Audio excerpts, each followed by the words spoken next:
Hi, good afternoon, everyone.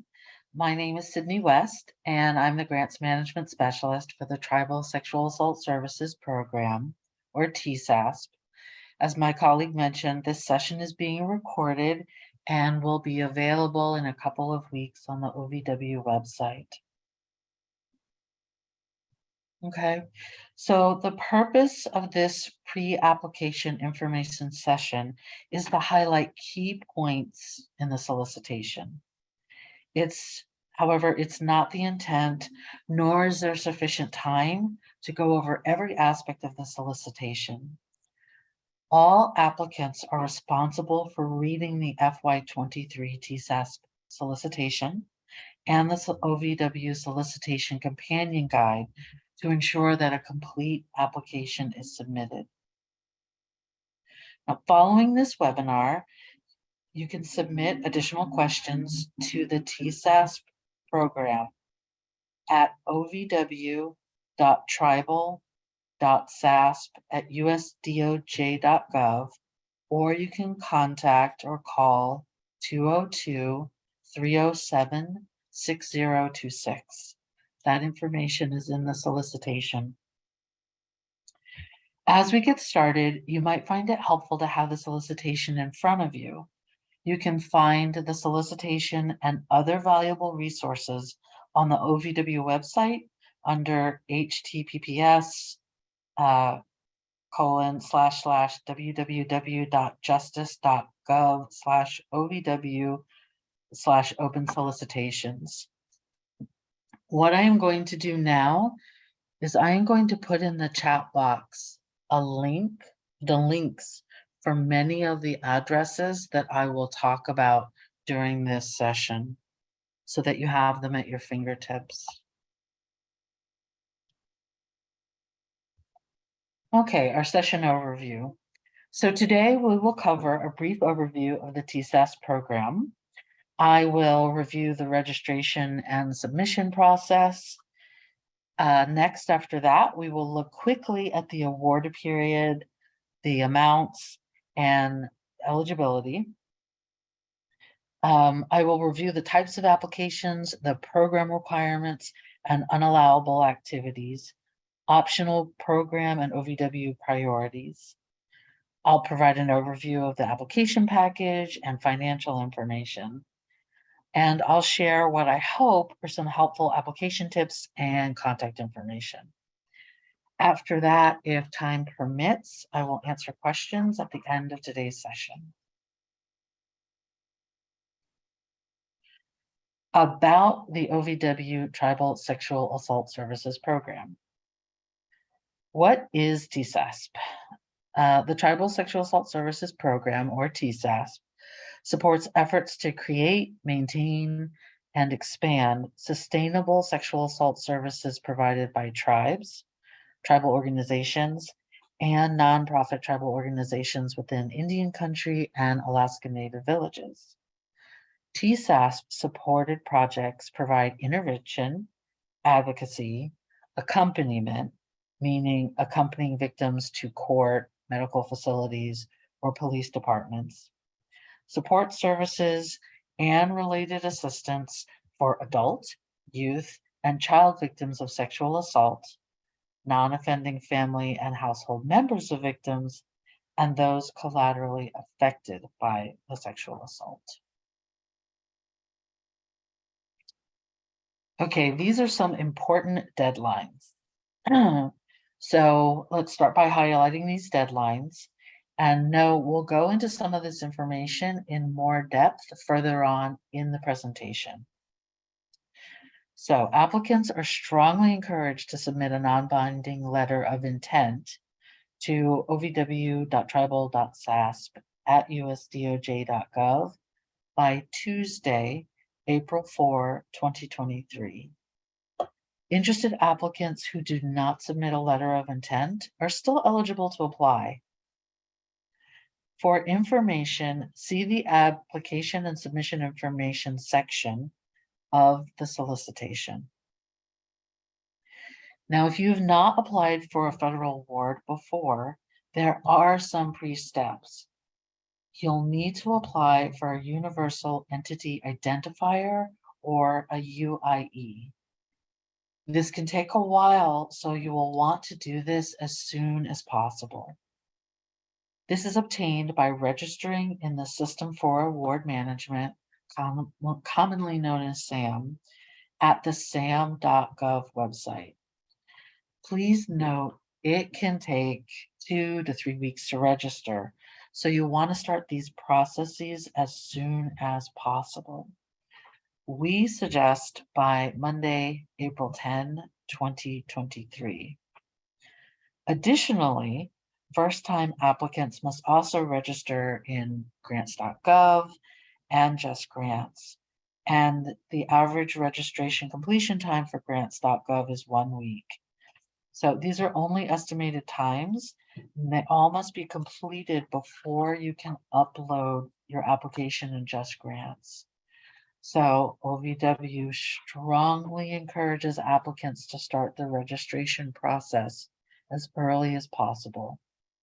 Again, please see the solicitation companion guide for additional details regarding SAM, grants.gov, and JustGrants registration. So our grants.gov deadline for this solicitation is Monday, May 1st, 2023 at 11:59 p.m. EST, and the JustGrants deadline is Thursday, May 4th, 2023 at 8:59 p.m. EST. Please be aware that late submissions are not accepted except in very limited circumstances. You can refer to pages 32 through 34 of the solicitation for more information. Note, if you're a if you're currently registered applicant, or if you're currently registered in SAM, ensure that your Universal ID and your SAM registrations have not expired. Okay. The 3-step registration process for DOJ federal awards. This is the process I just outlined in pictorial form. So step 1 is to register at sam.gov and obtain the unique identity ID. At this point, you will also confirm your entity's electronic business point of contact. This is also called the eBiz POC. Step 2, the eBiz POC then completes onboarding and assigns an authorized representative, an AOR, to the award. The AOR then submits 2 forms, it's an SF424 and an SFLLL, yes, in grants.gov. Then step 3 is to register in grants.gov. Again, steps 1 and 2 can take 2 to 3 weeks, so please get those started while working on other pieces of the application. JustGrants Training. If you're not familiar with JustGrants, JustGrants has developed tools and trainings to assist applicants with submitting an application. To access these, visit the JustGrants website and click the Trainings tab at the top. If you scroll down to view the training modules and then click the application submission module, this is a screenshot of what you should see when you are on the training page in JustGrants.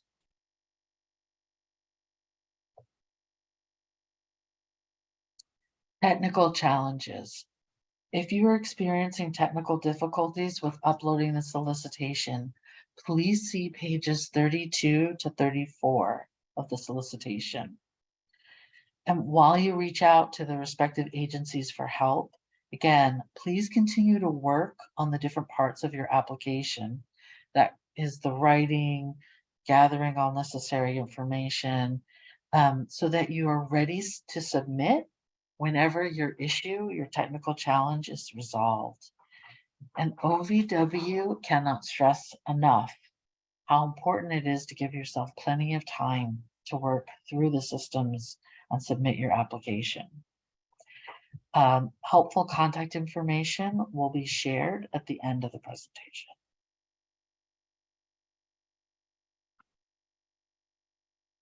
The JustGrants submission process. In FY23, the application documents will be uploaded as attachments. This differs from the last couple of years when OVW used web-based forms. So specifically, the proposal narrative, the budget detail worksheet, and the budget narrative, the documents demonstrating authority to apply, the data requested with application, which is formally the summary data sheet, and the pre-award risk assessment will each be drafted by the applicant and uploaded as attachments. Please read each section and its requirements carefully to ensure you are responsive to the solicitation and program requirements for each element. Other elements of the application can be found starting on page 27, or you can review the checklist at the end of the solicitation for a quick summary of all potential documents. Okay, award period and amounts. With TSASP, all awards will be made as grant awards and there's no match required. OVW will have the discretion to award grants for a greater or lesser amount than requested and to negotiate the scope of work and budget with applicants prior to awarding a grant. Also, OVW has the discretion to make awards for greater or lesser lengths of time and will negotiate any project activity modifications needed as a result of changes to the estimated award period if necessary.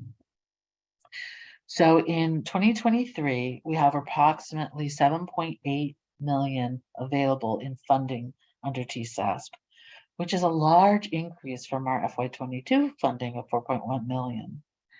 And we expect to make about 15 awards.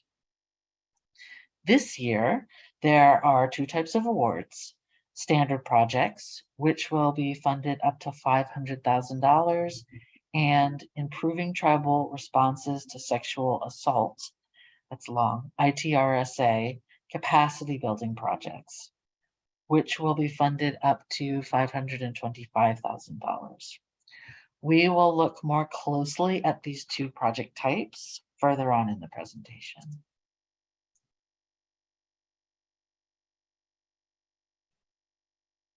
Eligibility for TSASP.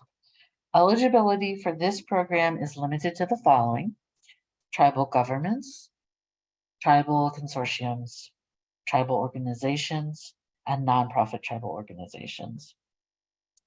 All programs and activities in Indian country and Alaska Native villages. So what this means is activities for tribes on tribal lands. Unfortunately, it does not include programming for tribal people in urban areas off of tribal lands or outside of Alaska Native villages.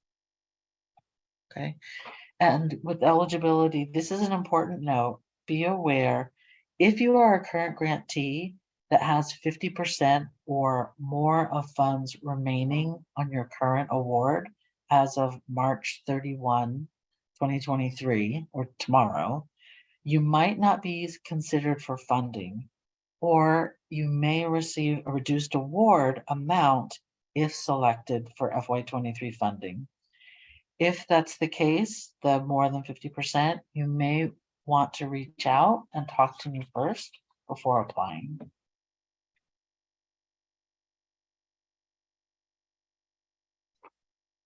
Project types.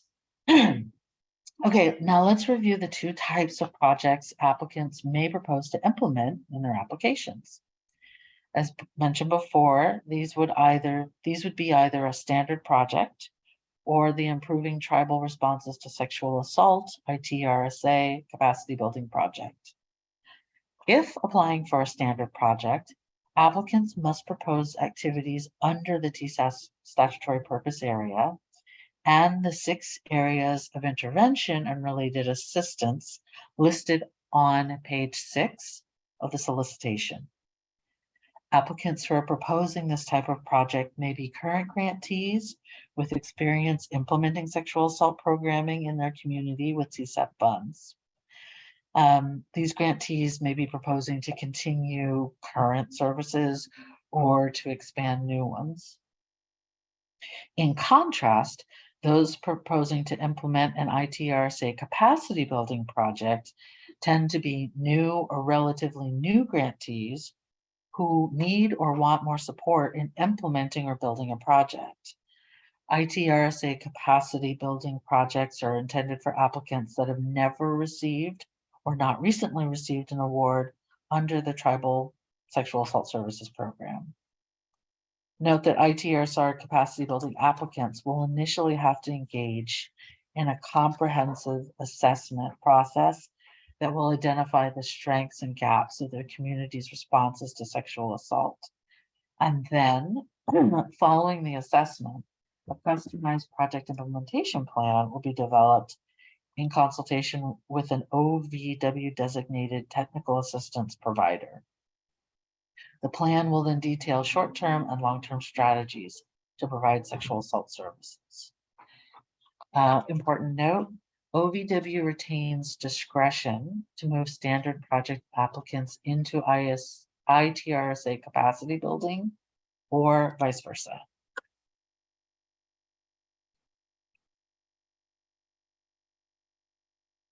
Okay, the TSASP purpose area. The OVW TSASP purpose area is narrow. TSASP has one purpose area on which proposals must focus. Funds under this program must be used to support the establishment, maintenance, and expansion of programs and projects within Indian country and Alaska Native villages to provide intervention and related assistance to those victimized by sexual assault. So note that while OVW programs focus on the 5 crimes of domestic violence, dating violence, sexual assault, stalking, and sex trafficking, this program is focused on sexual assault. And what does that include? Well, by statute, intervention and related assistance includes 1, a 24-hour hotline with services providing crisis intervention services and referrals. 2, accompaniment and advocacy. And this can be through the medical, criminal justice, and social support systems. This can include medical facilities, police, and court proceedings. 3, it also includes crisis intervention, which under sexual assault service programming means or includes short-term individual and group support services that provide the victim with the opportunity to share and hear from other survivors. It also includes comprehensive service coordination and supervision to assist sexual assault victims and family or household members. This would include individual and group therapy, holistic support services, as well as coordination to other services that may be needed by the victim. 4, information and referral to a broad range of services available in the community and beyond to assist the sexual assault victim and family or household members. 5, community-based, culturally specific services and support mechanisms, including outreach activities for underserved communities. And then finally, 6, the development and distribution of materials on the issues related to the services described in 1 through 5. So our purpose area continued. So the summary again, TSASP focuses on direct victim services to survivors of sexual violence and their non-offending family or household members. It does not support perpetrators. But note that unlike several other programs, TSASP is not limited or restricted to focus on a certain gender or age, nor are the programs bound by when the sexual assault happened. So this means projects can provide services to women, girls, boys, and men, as well as children, youth, adults, and seniors. Okay. As you are preparing your project, again, please pay attention to what is listed in the solicitation and to what is out of scope. The TSASP out of scope activities. So we've looked at what TSASP covers, but what activities are out of scope for TSASP? Get that question a lot. This list includes activities focused on prevention efforts and public education, which would be things like bystander intervention, social norm campaigns, presentations on healthy relationships. Those are all out of scope for TSASP. Also, criminal justice related projects like law enforcement, prosecution, courts, and forensic interviews are also out of scope. Providing domestic violence or dating violence victim services unrelated to intimate partner sexual violence, out of scope. Sexual assault forensic medical examiner programs and sexual assault response team coordination is also out of scope, although program staff may attend SART meetings. And then finally, it is out of scope on TSASP to provide training to allied professionals and the community, such as this would include law enforcement, child protective services, prosecution, or other community-based organizations or other agencies. So with your applications, applicants that propose activities that are deemed out of scope may receive a deduction in points during the review process, or depending, they could be eliminated from consideration entirely. This is really important because you could have a really well-written application with a corresponding budget, but if the project was something, say, like a sexual assault investigator, it would be removed from consideration because a criminal justice related project is out of scope. All right, let's talk about victim safety and confidentiality. OVW does not fund activities that jeopardize victim safety, deter or prevent physical or emotional healing for victims, or allow offenders to escape responsibility for their actions. You'll want to refer to the solicitation companion guide on the OVW website for the list of activities.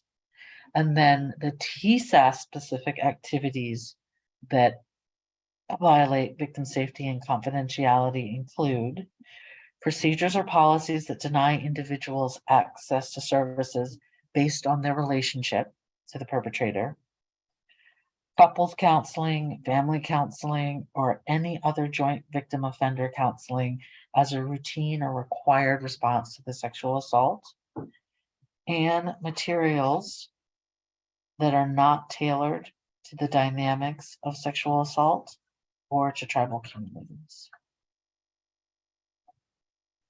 The OVW Priority Area. So this year in FY 2023, OVW has 5 programmatic priorities, of which this priority area to improve outreach, services, and support for survivors of sexual assault from underserved victims within tribal communities, particularly two-spirit victims, is applicable to SASP. Note that applicants are strongly encouraged, but you're not required to address this priority area. But applications that propose activities in this priority area will be given special consideration. Examples of activities that could address this priority area include proposing to provide services tailored to the needs of the underserved population, or expanding referral services to community-based organizations that served a particular underserved community.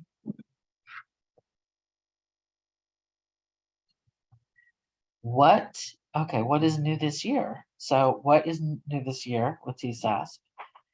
The Violence Against Women Act of 2022 added direct payments to the list of items that may constitute intervention and related assistance for victims of sexual assault under the TSASP statute. So what does this mean? What this means is that direct payments may be made to assist sexual assault victims and their family or household members for costs directly related to the sexual assault.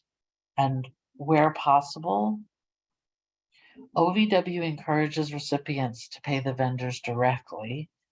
And this is because direct payments require strong controls and oversight, including written policies and internal controls. It can't be done. It's not that it can't be done, but there's more restrictions.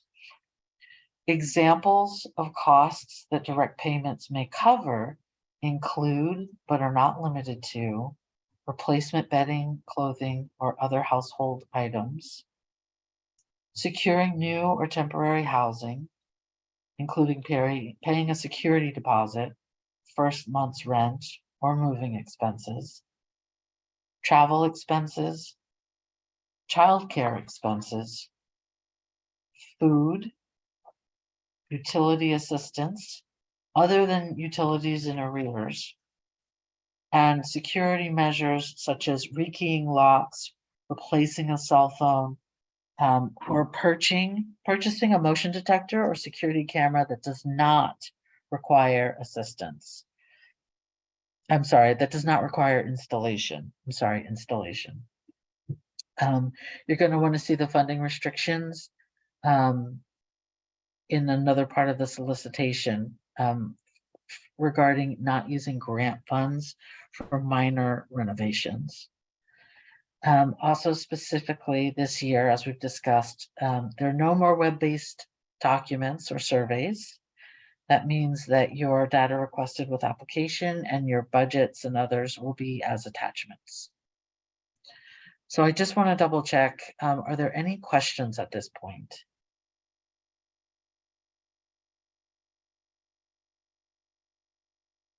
I don't see any in the chat. Okay. I'm gonna keep pushing on.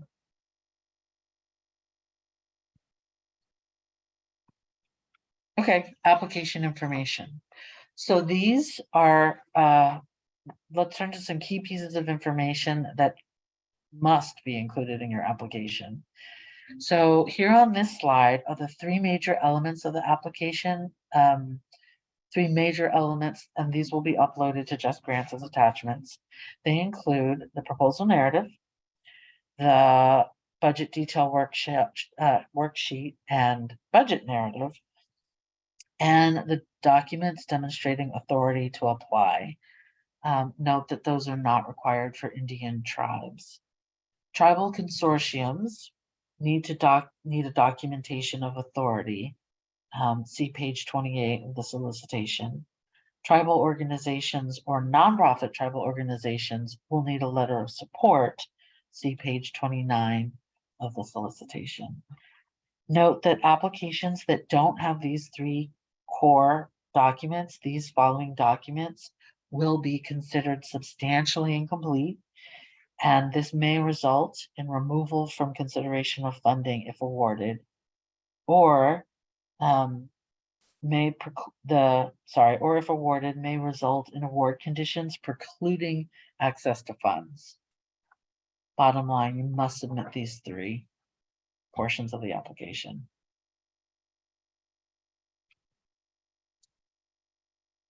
Okay, proposal narrative. Now let's take a closer look at several components of the application. We'll look at the proposal narrative, the budget, and the documents demonstrating authority to apply. We'll also take a look though at later on at the data requested with application. That is formally, you may know that as the former summary data sheet. So first is the proposal narrative. So you'll remember there are two types of project types, the standard and the ITRSA capacity building. And each project type has its own requirements and different points available.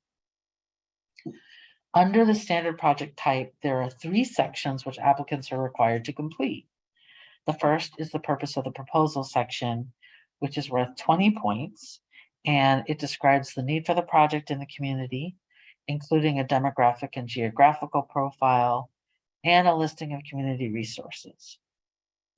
That should be followed by the what will be done section, which is worth 45 points and describes the activities that will be implemented under the project. In this section, applicants should clearly define and describe the project measurable goals, objectives, the activities, and timeline for implementation by project month or quarter, and the person responsible for each task of the proposed project. Then last is the who will implement section, which is worth 20 points. And this describes the expertise of the key individuals and the organizations that will work on the project. Under the ITRSA capacity building project, because this is aimed at non-existent or new projects, the narrative is much more streamlined. So we only have one section, which is worth 80 points. And here the applicant must describe the current service area, state whether the proposed project will establish new programming and or expand existing programming in the area of sexual assault services. They should describe, if any, the services currently offered for victims of sexual assault in the service area, as well as services that the applicant would like to implement. The applicant should also describe the safety needs of victims who will be served by this project and how the applicant intends to address those safety needs with this proposed project. They should list the individuals who will serve as the project coordinators and their expertise in sexual assault. And then finally, they should identify and describe the role of the key individuals and or organizations, including project partners, that will be involved in the proposed project. This is a hint.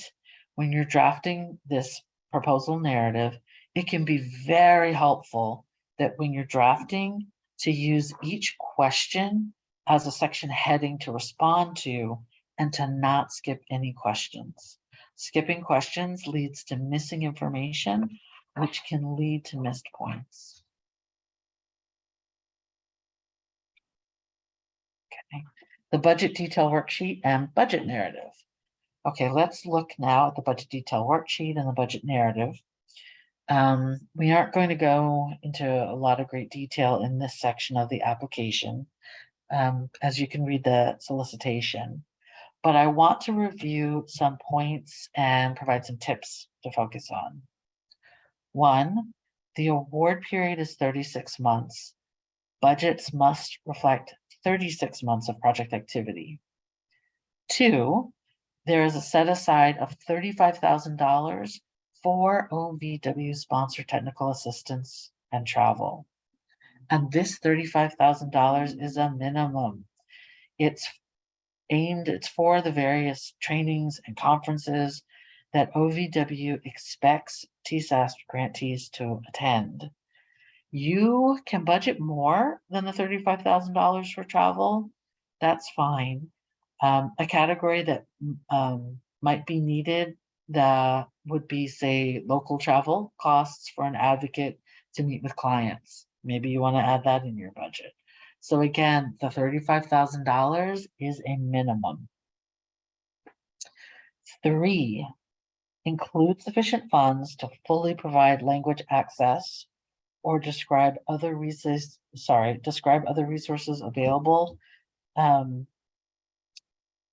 to ensure meaningful access for persons who are limited in their English proficiency because of their national origin, or to fully provide access for individuals with disabilities or who are deaf, hard of hearing, or describe other access for individuals with disability. Sorry, I got messed up there. But please include monies for individuals with disabilities who are deaf or hard of hearing. Basically, we really need to capture and address accessibility needs that must be in your budget. You will lose points if it's not in your budget. 4, make sure to compensate all project partners for their full level of effort unless otherwise stated in the partner's letter of support. And then finally, 5, and this is a repeat, you will upload the budget as an Excel document, and don't forget that budget narrative. If you are looking for an example budget on how to apply for funding, there is one on how to apply for funding resources, how to apply for funding / resources for applicants / budget information and sample budget detail worksheet. And I believe that is in the chat box. Okay, the documents demonstrating authority to apply. A few things to note for this documentation. As I mentioned before, it's not required for Indian tribes. Tribal consortium members should provide demonstration of authority to apply from each member of their consortium.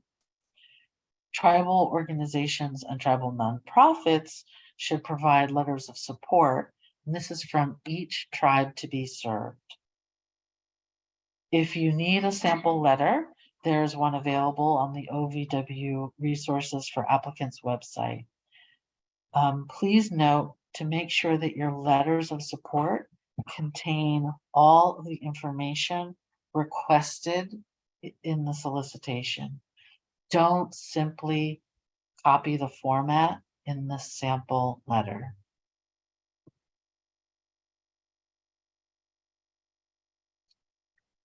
All right, the Grants Management Financial Division documents, the data requested with application, and the pre-award risk assessment.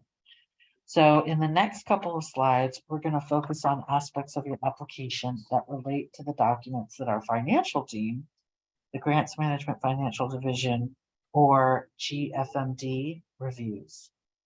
So we're going to discuss some of the items that GFMD has identified from prior year's applications that can help with expediting their review process. I'm only going to highlight certain aspects going forward. Again, the pre-award risk assessment and the data requested with application, and provide you with a link to a detailed webinar on how to provide the budget that will be included in your application. So first is the data requested with application, or the summary data sheet, which is completed by all applicants and again uploaded into JustGrants. In our solicitation, the list of questions begins on page 17 of the solicitation, and it's under the heading Summary Data Sheet. 2 items that GFMD has asked or would like me to discuss with you are the single audit response and the IRS 3-step safe harbor procedure. So first is the single audit response, which is question 3 on the summary data sheet. So OVW requires that all applicants provide a statement as to whether they have expended $750,000 or more in federal funds during their last fiscal year. Then if they have, They then indicate this and specify the end date of their last fiscal year. What GFMD is finding is that applicants do not always include all of this information.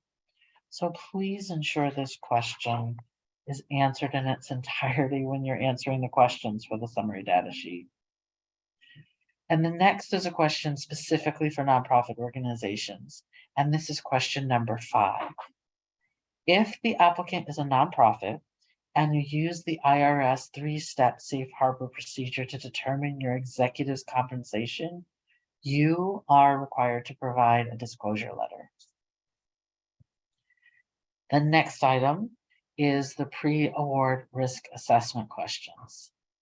This assists GFMD during the pre-award risk assessment review for all applications. The pre-award risk assessment questions begin on page 18 of the solicitation. Each applicant must prepare a response to all 11 questions. Please note that each question has multiple parts to it.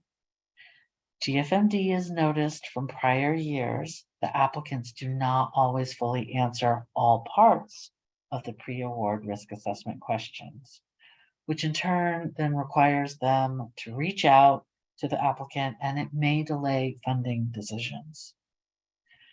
Some of the most common issues encountered have been, for example, with question number 2, where the applicant indicates that they do not have internal policies, but then, that they do have internal policies. Okay, the applicant indicates that they do have internal policies, but then they don't provide a brief list of the topics covered in the policies and procedures. On question number 3, some applicants fail to provide a brief summary of the organization's process for tracking expenditures, and more specifically, whether or not it tracks budgeted versus actual expenditures. So these are just a few examples, but in general, please make sure that you've read each component under every question and provide a full and comprehensive response. Both the summary data sheet and pre-award risk assessment questions must be uploaded in the section with your proposal narrative. That's very important. I'm going to repeat that. Both the summary data sheet and the pre-award risk assessment questions must be uploaded in the section with your proposal narrative. And GFMD on this slide quickly wanted to highlight some resources that are available to you when you're creating your budget to be submitted with your application. So over the last couple of years, GFMD has developed a detailed webinar presentation on how to develop a budget to be submitted with the OVW applications. And this presentation addresses some of the challenges that you might face with your budgets, and it provides insight on OVW's budget review process. This webinar link can be found. It's on this slide. And next up is the uniform guidance, which can be found at 2 CRF 200.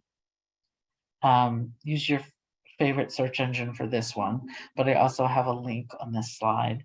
And then other resources that they've included are the DOJ financial guide and then the solicitation itself.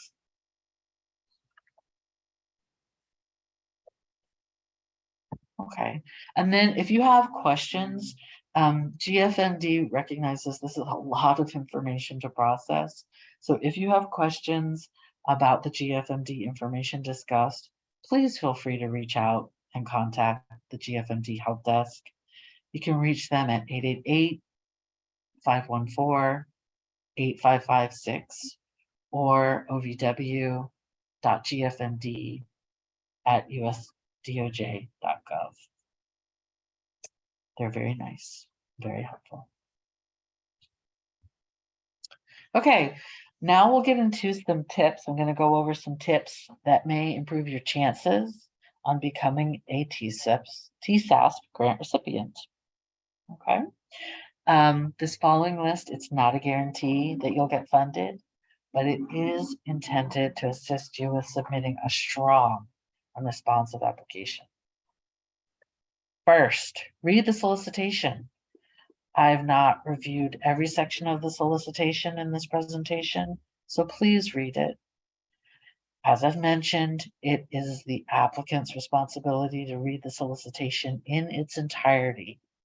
Everything that needs to be included in or with your application is mentioned in the solicitation, including the supporting resources and links that are referenced in the solicitation for you. For an application to be considered complete and move to the next review process, it must include those three components of a proposal narrative, the budget worksheet and narrative, and if necessary, the documents demonstrating authority to apply, right? Without those, it's incomplete. Also, letters of authority or other documents that do not contain signatures are considered incomplete. Another tip, utilize the application checklist that's on the last page, page 40, when submitting an application. And I'm going to repeat this. Utilize the application checklist on page 40. It outlines all the documents that you might need with your solicitation. Ensure that project designs and budgets account for the access needs of individuals with disabilities, including physical or cognitive disabilities, those who are deaf of hard of hearing, and as well as people who have limited English proficiency. So many applicants skip this step and lose points on their applications. Tips continued. So just a few more tips and then we are almost done with our session. Please allow plenty of time to gather the required information, especially the signatures on any documents demonstrating authority to apply. To avoid any possibility of missing the submission deadlines, please submit your application as far in advance of the deadline as possible. So technical issues may and sometimes do arise, and the number of individuals who are seeking assistance from grants.gov and then JustGrants increases on or near the submission date. Make sure that your application is easy to read and follow for all of the reviewers. You can use heading and subheading titles that are in the solicitation for each section. That greatly helps. And then please be sure the application and your responses to the program requirements and the expectations are complete and that they're clearly written. You can try and avoid using acronyms. Another tip, JustGrants only accepts 3 formats: Microsoft Words, PDFs, or text document formats. So please make sure that your attachments are in one of these formats. Also, consider printing out your application before submitting it to ensure appropriate formatting and adherence to page limits. Another tip, please number the pages in your application. This is another area where I see so many applicants lose really easy points. They don't number the pages in the narrative. And then finally, if your name and contact information are listed as the point of contact or POC for the award, please monitor your inbox, including your spam folder. There are times that the system may reject your application, and you really want to make sure that you're not receiving any of those alerts. Okay, contact information. This last slide is another resource slide with important deadlines to help you. So we have the link to the solicitation. There's reminders to confirm your SAM, grants.gov, and JustGrants registrations. Along with the deadlines, there's phone numbers and email contacts for grants.gov and JustGrants. And then also feel free, so TSASP to join TSASP solicitation hours live. TSASP is going to host solicitation hours. They will be every Thursday throughout the month of April. So starting April 6th through April 27 from 5:30 to 6:30 p.m. Eastern Standard Time. If you join the call, we'll answer your questions, any questions you might have. If you prefer to email, please write to the ovw.tribal.sasp@usdoj.gov. I would ask, do not write directly to me, my address. And the reason for this is during solicitation season, this box is for dedicated TSASP solicitation questions only. And this box is monitored frequently. There's much less competition. So if you email me directly, your email could get lost with many other emails that I have, or it may not be read because I'm out of the office. But if you email this box, instead it'll get a lot more attention. And then last on this slide, again, I have the email and the phone number for GFMD for any financial assistance. Okay, so thank you so much for attending today's session. Does anyone have any questions at this time?